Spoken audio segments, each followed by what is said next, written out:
Henry Cavill's rise to fame can be traced back to a historical drama series that aired a full 12 years before he took on the iconic role of Geralt of Rivia in Netflix's adaptation of The Witcher.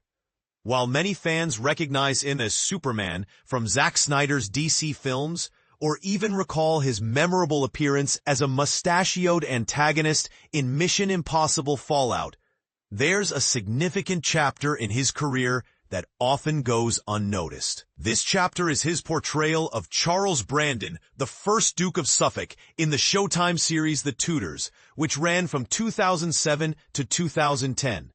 For those unfamiliar with the series, The Tudors delves into the tumultuous reign of King Henry VIII, played by Jonathan Rhys-Meyers, who is one of England's most infamous monarchs. Personally, I find Henry to be a rather detestable figure. He was a spoiled, overweight man with a fiery temper and a penchant for vengeance, thrust into kingship after the untimely death of his elder brother, Arthur Tudor. This left Arthur's widow, Catherine of Aragon, available for Henry to marry.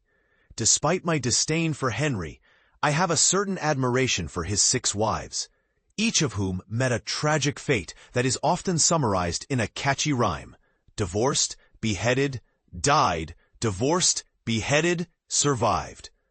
This phrase, while simplistic, highlights the grim reality of their lives under Henry's rule, where he often belittled and brutalized them, leading to the deaths of some, including Catherine, Anne Boleyn, and Jane Seymour, among others. Now you might be wondering how Charles Brandon fits into this historical narrative. He is, in fact, Henry's closest friend, a bond that is tested when he falls in love with and marries Henry's sister, Princess Margaret Tudor, portrayed by Gabrielle Anwar. This union infuriates Henry, resulting in the banishment of both Charles and Margaret from the royal court. However, the king eventually reconciles with them. Yet, like many men of his time, Charles struggles with fidelity, which strains his marriage. Tragically, Margaret succumbs to tuberculosis in the first season, leading Charles to express remorse for his infidelities at her deathbed. As the series progresses, he remains a loyal ally to Henry, even remarrying Catherine Willoughby, played by Rebecca Wainwright and later by Marcella Plunkett. Unfortunately, his inability to remain faithful continues to haunt him, and he ultimately dies in the 4th season, leaving both Catherine and his French mistress, Brigitte Rousselot, to mourn his passing. It's important to note that the series takes creative liberties with historical facts. For instance, Charles Brandon did not actually marry Margaret Tudor. He was wed to Mary Tudor, Henry's other sister.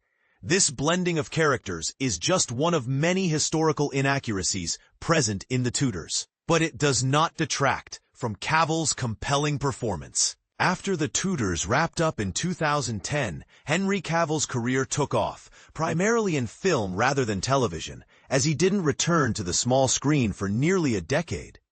He starred in the fantasy film Immortals in 2011 and the action thriller The Cold Light of Day the following year. However, his most significant breakthrough came in 2013 when he was cast as Superman in Man of Steel, a role he reprised in several subsequent films, including Batman v Superman: Dawn of Justice and Justice League.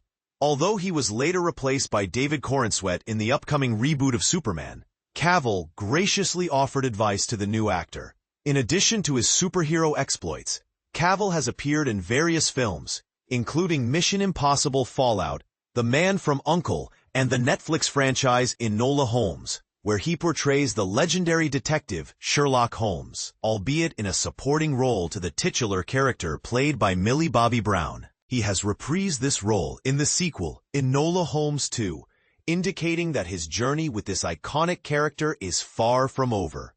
If you're interested in revisiting Henry Cavill's early work as Charles Brandon, you can find The Tudors streaming on Paramount Plus with Showtime. It's a fascinating look at a pivotal time in history, albeit with a fictional twist that makes it all the more engaging.